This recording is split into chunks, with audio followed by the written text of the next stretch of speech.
사장님, 이러시면 안 됩니다. 그래도 아버님이신데. 아버님? 사장님, 우리가 그 양반 때문에 얼마나 망신당했는지 알아요? 수억 원 빚더미에 친척들 얼굴도 못 보게 만드신 분이에요.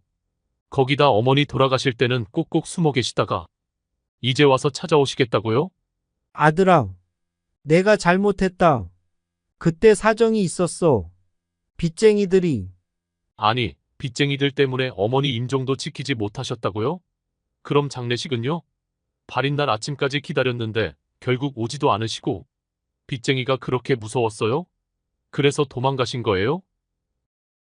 제 이름은 김만철입니다. 3개월 전까지만 해도 강남에서 가구점을 운영하던 사장이었죠. 하지만 지금은 하루 일당 10만 원의 의지에 근근히 살아가는 65 노인이 되었습니다. 아들아, 내 말 좀. 내 어머니가 마지막으로 남긴 편지가 있어. 한 번만 들어줄 수 없겠니? 편지요? 어머니 살아계실 때는 얼굴 한번 비추지 않더니 이제 와서 무슨 편지예요? 설마 생명보험금 때문에 오신 거죠? 그동안 몇 번이나 찾아오셨었는지 알아요? 이번이 10번째예요. 처음엔 화가 났는데 이제는 그냥 지겹네요. 아들의 차가운 음성이 빗소리와 뒤섞여 제 가슴을 후벼 팠습니다. 10번. 그렇습니다. 퇴원 수속도 못 밟고 돌아가신 아내의 생명보험금을 받기 위해 10번이나 찾아왔었죠. 하지만 오늘만큼은 달랐습니다. 돈은 필요 없다. 그냥 내 어머니 묘지만 단 한 번만 보게 해다오. 묘지요? 염치도 없으시네요. 빚쟁이들 피해 도망 다니시느라 장례식도 못 오셨잖아요. 이제 와서 먹먹한 침묵이 흘렀습니다. 빗방울이 더욱 거세게 내리기 시작했죠. 아니다. 그게 아니야. 그때 나는 말을 잇지 못했습니다. 어떻게 설명할 수 있을까요? 그날의 진실을, 박정식의 협박을, 그리고 아내를 지키기 위한 저의 고군분투를. 김씨 좀 나와보세요. 큰일 났습니다. 현장 소장의 다급한 목소리가 컨테이너를 울렸습니다. 무슨 일이시죠? 자재 창고에서 도구들이 사라졌어요. 드릴이랑 전기토. 전부 다. 순간 아들의 눈빛이 달라졌습니다. 의심과 경멸이 뒤섞인 차가운 시선. 역시 이럴 줄 알았어요. 아버지가 훔치신 거죠? 돈이 급하시니까. 아니야. 내가 그럴 리가. 에이 김씨. CCTV에 다 찍혔다고요. 어르신이 어젯밤에. 현장 소장의 말이 채 끝나기도 전에 휴대폰을 꺼내드는 아들. 경찰서에 신고하려는 모습에 온몸이 얼어붙었습니다. 잠깐. CCTV를 먼저 보여주세요. 떨리는 손으로 현장 소장의 태블릿을 넘겨받았습니다. 화면 속에는 어젯밤 자재 창고를 서성이는 한 남자의 모습. 낡은 작업복에 쓰러질 듯 비틀거리는 걸음걸이. 그리고 그 얼굴. 이럴 수가. 왜요? 아버지 맞잖아요. 저 작업복 아버지께서 입고 계신 거랑 똑같은. 아니다. 저 사람은 박정식이다. 말이 채 끝나기도 전에 멀리서 소란스러운 소리가 들려왔습니다. 잡았습니다. 도망가려던 놈 잡았어요. 경비들에게 붙들려 온 사람. 20해 전 제게 보증을 요구하며 웃던 그 얼굴. 세월의 풍파가 깊게 패인 주름 사이로 여전히 교활한 미소를 띤 채 박정식이 서 있었습니다. 어이 만철아, 오랜만이다. 잘 지냈나? 갑자기 울리기 시작한 천둥 소리. 빗줄기는 더욱 거세졌고 이 순간 스치는 기억들. 만철아, 한 달만 버텨줘. 내가 널 속일 리가 있나? 여보, 전화라도 한 통 주세요. 당신 목소리가 너무 듣고 싶어요. 아버지는 이제 남이에요. 다시는 연락하지 마세요. 번개가 번쩍이는 순간 박정식의 주머니에서 무언가가 떨어졌습니다. 빗물에 젖어가는 편지 한 통. 그리고 그 편지 위에 적힌 발신인은 당신이 어떻게 당신한테 아내의 편지가. 김씨, 지금 바로 경찰 부르죠. 현장 소장의 말에 아들이 고개를 저었습니다. 잠깐만요. 이게 무슨 영문인지 저도 알아야겠어요. 어머니의 편지가 왜 저 사람한테? 박정식은 여전히 미소를 띤 채 빗속에서 중얼거렸습니다. 만철아, 이제 다 털어놓을 때가 된 것 같아. 내 아내가. 그리고 그 50억이. 자네 아내는 모든 걸 알고 있었어. 박정식의 말에 온몸이 굳어버렸습니다. 빗물에 젖은 편지를 집어들었지만 떨리는 손이 멈추질 않았죠. 여보, 당신에게 마지막 고백을 합니다. 아내의 글씨체. 지난 10년간 주머니 속에 품고 다니던 편지와는 다른 것이었습니다. 읽어봐. 만철아, 내 아내가 날 찾아왔었어. 임종 직전에.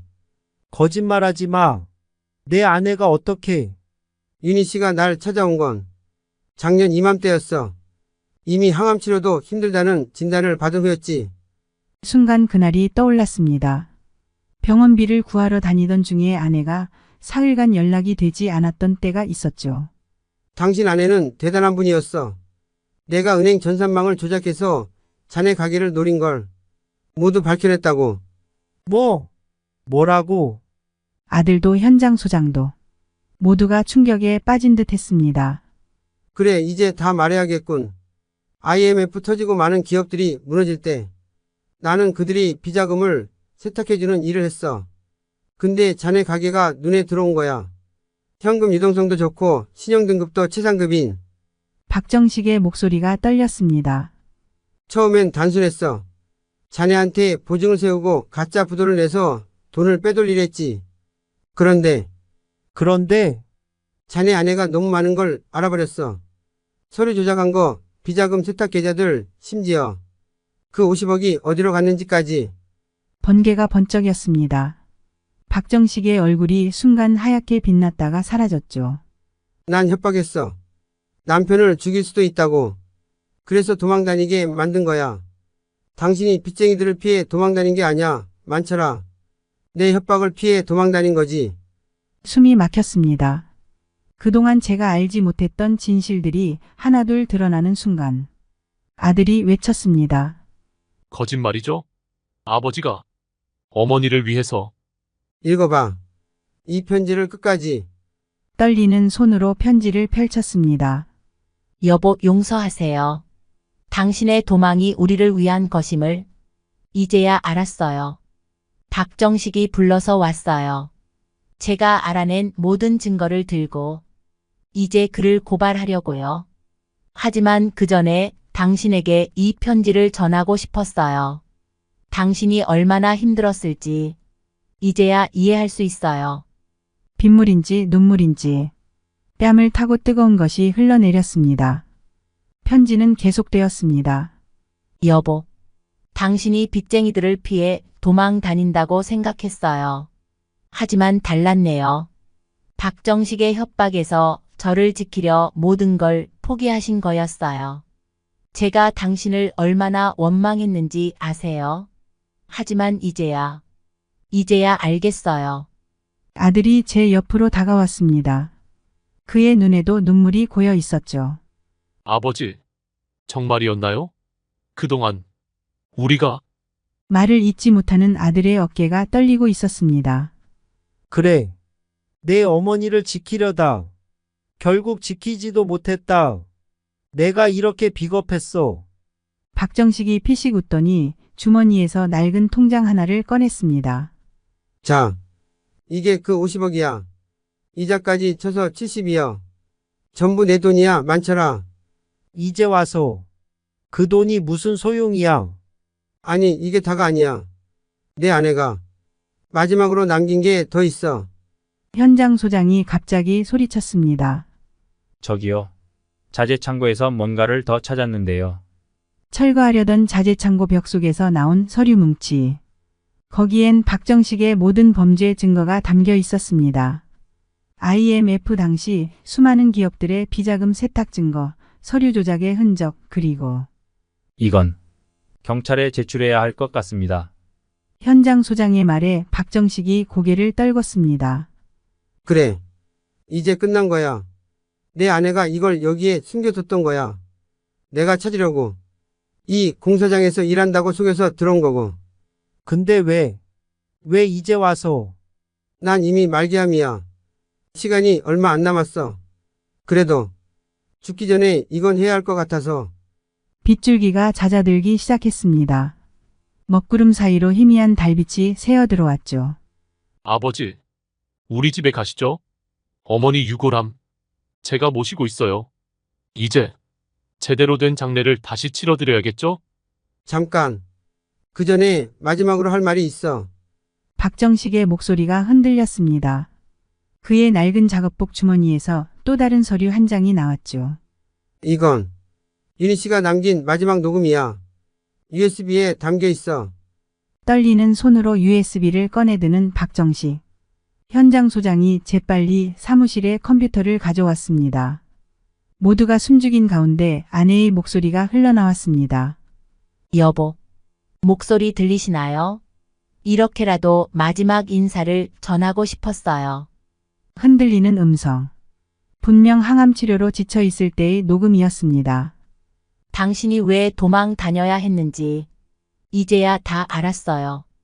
박정식 씨가 모든 걸 불었어요. 제가 찾아가서 조금 윽박질렀더니 잠시 기침 소리가 들리고 이어지는 아내의 목소리. 여보, 우리 아들한테 전해주세요. 아버지가 왜 그러셨는지, 당신의 진심을, 그리고 이 비자금 계좌 추적 자료들 검찰에 꼭 전해야 해요. 억울하게 무너진 기업들이 너무 많아요. IMF 때 도산한 수백 개의 회사들 다 이런 식이었다고 해요. 갑자기 눈물이 쏟아졌습니다. 아버지, 아들이 제 손을 꼭 잡았습니다. 난 이제 시간이 얼마 없어. 이 증거들만 전달하면. 박정식의 말끝이 흐려졌습니다. 당신은 그동안 우리를 지키려고 그렇게 혼자 도망 다니고 계셨군요. 아내의 마지막 목소리가 이어졌습니다. 여보, 우리 다음 생에는 더 행복하게 살아요. 그리고 미안해요. 당신을 오해했던 거. 녹음이 끝났습니다. 컨테이너 안은 깊은 침묵만이 가득했습니다. 아버지, 우리 어머니 계신 대로 가요. 그동안 정말 죄송했습니다. 비가 그치고 있었습니다. 달빛이 구름 사이로 스며들었고 현장 소장이 다가와 제 어깨를 두드렸습니다. 김 선생님, 이제 우리 회사 정식으로 모시면 안 될까요? 현장 소장으로. 현장 소장이요. 처음으로 그날 밤 제 입가에 미소가 번졌습니다. 아니요, 현장 소장님. 제가 계획이 있습니다. 주머니에서 아내의 첫 번째 편지를 꺼냈습니다. 10년간 간직해온 그 편지 뒷면에는 제가 미쳐보지 못했던 글이 더 있었죠. 여보, 당신이 이 편지를 끝까지 읽고 있다면 지하은행에 맡긴 제 적금 통장을 찾아가세요. 결혼할 때 어머님께서 주신 비상금으로 시작한 적금이에요. 20년이면 꽤 큰 돈이 됐을 거예요. 떨리는 손으로 편지를 아들에게 건넸습니다. 이걸 이제야 보다니. 아들은 편지를 읽더니 놀란 듯 저를 바라봤습니다. 아버지, 이걸로 뭘 하실 생각이세요? 건설회사를 차리고 싶구나. 아버지 이름으로요? 아니, 내 어머니의 이름으로. 박정식이 갑자기 기침을 해댔습니다. 그의 얼굴이 핏기 없이 하얗게 변해 있었죠. 만철아, 나도 도와줄게. 내가 아는 업체들 다 소개해 줄 테니. 됐네. 자네 그동안 이제 좀 쉬게나. 병원부터 가야 할 것 같은데. 그때였습니다. 갑자기 박정식이 쓰러졌습니다. 박정식 씨! 박정식 씨! 구급차가 도착하고 정신을 잃은 박정식은 중환자실로 실려갔습니다. 의사는 간암 말기로 시간이 얼마 남지 않았다고 했죠. 병실 앞에서 아들이 말을 걸어왔습니다. 아버지, 어머니 적금은 제가 찾아놨어요. 3억 2천이. 그래. 어머니 유골함도 모시고 왔어요. 이제 새로 시작하실 수 있겠죠? 창밖으로 동이 트기 시작했습니다. 새벽빛이 병실 창을 통해 스며들었죠. 그래. 이제 시작이다. 중환자실 문이 열리고 간호사가 나왔습니다. 박정식 씨 보호자분 박정식 씨가 의식을 찾으셨어요. 면회. 가능하실 것 같습니다. 중환자실로 들어서자 산소 마스크를 쓴 박정식이 희미하게 웃어 보였습니다. 만철아, 내가 죽기 전에 할 말이 있어. 그만해도 돼. 아니, 이건 꼭 해야 해. 내 아내가, 윤희가 마지막으로 내게 부탁한 게 있어. 힘겹게 손을 들어 베개 밑에서 낡은 수첩을 꺼내는 박정식. 여기 적혀 있는 사람들이 다 나처럼 비자금 세탁에 가담했던 사람들이야. IMF 때 수많은 기업을 망하게 한. 그리고 그 중에는 아직도 잘 나가는 놈들이 있어. 떨리는 손길로 수첩을 넘기는 박정식의 눈가에 눈물이 고였습니다. 윤희가 그러더라. 이 사람들 때문에 무너진 가정이 얼마나 많은 줄 아냐고. 내 남편이. 우리 가족이 겪은 이 고통을 다시는 누군가가 겪지 않게 해달라고. 숨을 고르며 잠시 말을 멈추는 박정식. 산소 마스크 안에서 그의 숨소리가 거칠어졌습니다. 나 나쁜 놈이었지. 돈 때문에, 권력 때문에, 친구도 배신하고. 하지만 내 아내는 달랐어. 그 사람은 끝까지 진실을 포기하지 않았어. 옆에 서 있던 아들이 갑자기 고개를 숙였습니다. 어머니가 그런 분이셨는데 전 아버지를 오해하고 아니야. 내 잘못이 아니다. 제가 아들의 어깨를 잡았습니다. 이제부터야. 이제부터가 진짜 시작이다. 그때 박정식이 갑자기 상체를 일으켰습니다. 만철아, 그 건설회사, 내가 가진 건 얼마 없지만 이 통장도 너가 가져가. 마지막으로 내가 할 수 있는. 말을 마치기도 전에 심전도가 요동치기 시작했습니다. 박정식 씨, 의사 선생님, 빨리요. 의료진이 달려왔지만 박정식은 마지막 미소를 남긴 채 눈을 감았습니다. 정식아, 창밖으로 아침 해가 떠오르고 있었습니다. 병실 창가에 걸터앉아 지난 시간을 되돌아보는데 문득 아내의 마지막 편지 구절이 떠올랐습니다. 여보, 당신의 진심을 알아요. 이제 새로운 시작을 하세요. 우리 아들과 함께. 일주일 후 강남의 한 사무실. 김만철 건설.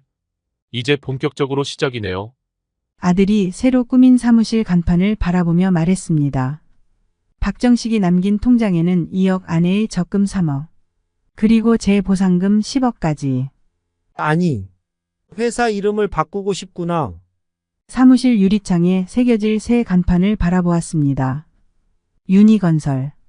아내의 이름을 따서 지은 회사 이름이었죠. 어머니의 이름으로. 좋은 생각이에요. 그때 현장 소장이 들어왔습니다. 사장님, 좋은 소식이 있습니다. 박정식 씨가 남긴 수첩 덕분에 검찰에서 수사가 시작됐대요. IMF 때 비자금 세탁했던 사람들 대부분이 체포됐다고 합니다. 잠시 침묵이 흘렀습니다. 검찰 수사로 당시 무너졌던 기업들의 진실이 하나둘 드러나기 시작했다는 소식. 아버지, 여기 보세요. 아들이 건넨 신문에는 특별수사본부 발표 내용이 실려 있었습니다. IMF 당시 비자금 세탁 조직 검거. 고 박정식 씨의 양심 고백과 고 김윤희 씨가 남긴 증거자료가 결정적 단서. 어머니가 해내신 거네요. 눈시울이 붉어지는 아들의 어깨를 두드렸습니다. 그래. 이제 우리가 해야 할 일이 남았다. 현장 소장이 의아한 듯 물었습니다. 무슨 일이시죠, 사장님?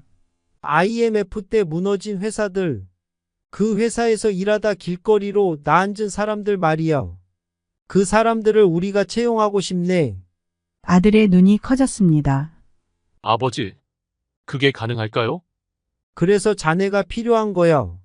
내 어머니의 이름을 걸고 우리가 그들에게 새로운 기회를 주는 거지. 한 달 후 유니건설 첫 공사 현장. 이번에 새로 입사하신 분들입니다. 현장 소장이 서류를 내밀었습니다. IMF 때 무너진 대우건설 출신, 삼성건설 출신. 다들 당시 최고의 기술자들이었대요. 이력서를 훑어보는데 가슴이 뭉클해졌습니다. 20년 전 저처럼 하루아침에 모든 걸 잃은 사람들. 그들의 나이가 이제 저와 비슷해져 있었네요. 김 사장님, 현장에서 누군가 달려왔습니다. 큰일 났습니다. 집안 조사했는데 이거 큰 문제가 있어요. 전달받은 도면을 보는 순간 이마에 식은땀이 흘렀습니다. 지하 수맥이 예상과 달랐고 이대로라면 공사 전체가 위험했죠. 아버지, 어떡하죠? 이미 계약금도 받았는데. 그때 새로 입사한 기술자 중 한 분이 앞으로 나섰습니다. 제가 20년 전 대우건설에서 비슷한 케이스를 해결한 적이 있습니다. 당시 특허 기술인데 그 특허 살아있나요? IMF 터지고 회사가 무너지면서 사장됐죠. 하지만 기술은 여전히 유효합니다. 순간 모두의 눈빛이 달라졌습니다. 20년의 세월. 그들이 잃어버렸던 것은 단순히 직장이 아닌 자부심이었다는 걸 그제야 깨달았습니다. 좋습니다. 한번 해보시죠. 그렇게 일주일이 지났습니다.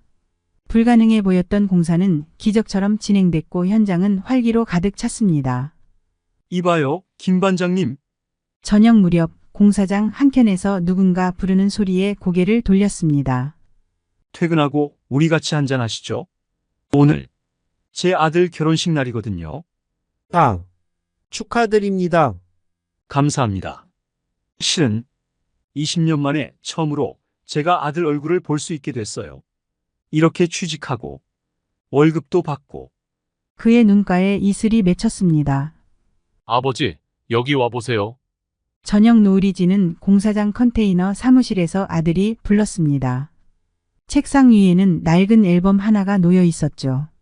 이거 어머니가 평생 모으신 거예요. 어제 집 정리하다가 찾았어요. 앨범을 펼치자 20년 전 강남 가구점의 전성기 시절 사진이 나왔습니다. 아내가 매장 앞에서 환하게 웃고 있는 모습, 아들과 함께 찍은 가족 사진.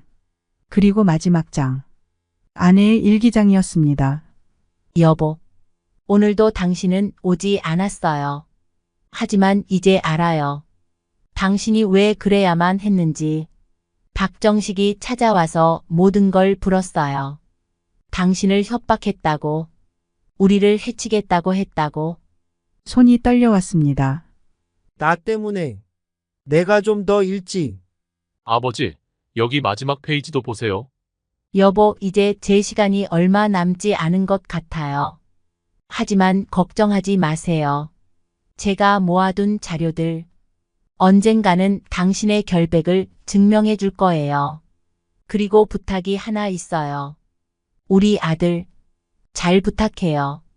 그리고 당신이 꿈꾸던 그 건설회사 꼭 이루세요. 눈물이 하염없이 흘러내렸습니다. 어머니는 알고 계셨던 거예요. 아버지의 꿈이 건설회사를 차리는 거였다는 걸. 그때였습니다. 사장님, 큰일 났습니다. 현장 소장이 급하게 뛰어들어왔습니다. 지금 뉴스에서 IMF 비자금 수사 관련해서 대기업들이 배상금을 내기로 했대요. 그 중에서 우리 유니건설이 우리 회사가 왜요?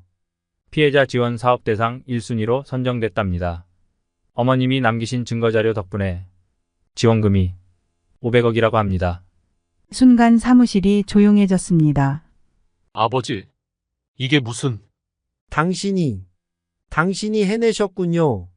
아내의 사진을 바라보며 중얼거렸습니다. 그때 공사장 밖에서 웅성거리는 소리가 들렸습니다. TV 뉴스 취재진이었습니다. 유니건설의 김만철 대표님 계십니까? IMF 피해자 지원 사업 관련 인터뷰 부탁드립니다. 아들이 제 손을 꼭 잡았습니다. 아버지, 이제 어머니의 꿈도 이루어 드릴 수 있겠네요. 어머니의 꿈이라고. 네. 어머니의 일기 마지막 장을 보세요. 떨리는 손으로 일기장을 넘겼습니다. 여보, 제가 꿈꾸는 게 있어요. 당신이 건설회사를 차리면 IMF로 모든 걸 잃은 사람들을 돕는 회사가 되었으면 해요. 단순히 돈을 버는 게 아니라 무너진 삶을 다시 세우는 그런 회사요. 뉴스 카메라 앞에 섰습니다. 눈부신 조명 아래서 마이크를 잡는 순간 문득 지난 20년이 스쳐 지나갔습니다. 저희 유니건설은 이 지원금으로 새로운 사업을 시작하려 합니다. IMF 때 일자리를 잃은 건설인들을 위한 재취업 학교를 세우고 그들의 기술과 경험을 살려 새로운 도전을 할 수 있도록 인터뷰가 끝나고 사무실로 돌아오는 길 노을이 지고 있었습니다. 아버지, 저기 보세요. 아들이 가리키는 곳에는 새로 세운 현장 가설 사무소가 있었습니다. 그 앞에 걸린 팻말. 다시 시작하는 당신의 인생. 유니건설이 함께 하겠습니다. 그로부터 1년 후 유니건설 신사옥 옥상 정원입니다. 벚꽃이 흩날리는 봄날 우리는 개업식을 열었습니다. 아버지, 이제 인사 말씀 해주세요. 단상에 올랐습니다. 아래에는 IMF의 아픔을 딛고 새 출발한 300명의 직원들이 앉아 있었죠. 20년 전 저는 모든 것을 잃었습니다. 가족도 사업도. 하지만 제가 진정으로 잃은 것은 희망이었습니다. 잠시 숨을 고르며 객석을 바라보았습니다. 그러나 한 사람이 있었습니다. 끝까지 진실을 포기하지 않았던 제 아내입니다. 그녀는 떠나면서도 우리를 위해 희망의 씨앗을 심어두었죠. 아내의 영정사진이 걸린 곳을 바라보았습니다. 유니건설은 단순한 회사가 아닙니다. 무너진 삶을 다시 일으켜 세우는 새로운 희망을 짓는 회사입니다. 우리 모두가 그 희망의 건축가입니다. 객석에서 박수 소리가 울려 퍼졌습니다. 첫째 줄에 앉은 대우건설 출신 김 기사, 그의 아들 결혼식에 참석했던 게 엊그제 같은데 이제는 우리 회사 기술이사가 되어 있었죠. 이제는 말씀드릴 수 있을 것 같습니다. 제 아내가 우리 모두에게 남긴 마지막 선물을. 태블릿에 저장된 아내의 마지막 영상 편지를 스크린에 띄웠습니다. 여보, 그리고 이 영상을 보게 될 모든 분들 절대 희망을 잃지 마세요. 우리가 함께 다시 일어설 수 있다는 걸 저는 믿습니다. 눈시울이 붉어지는 직원들. 그들의 눈빛에서 새로운 시작에 대한 기대가 빛나고 있었습니다. 자, 이제 진짜 시작입니다. 우리 모두의 새로운 시작. 봄바람이 불어옵니다. 옥상 정원의 벚꽃이 흩날리고 저 멀리 새로운 건설 현장에서는 희망의 기초가 다져지고 있습니다. 여보, 이제야 당신의 꿈을 이루었네요. 하늘을 바라보며 미소 짓습니다. 이제는 알 것 같습니다. 인생은 끝나지 않았다는 걸, 다시 시작할 수 있다는 걸, 우리 모두가 희망의 건축가라는 걸. 여러분, 오늘도 세상이 준 선물을 시청해 주셔서 감사합니다. 우리 주변에는 아직도 수많은 김만철 씨가 계십니다.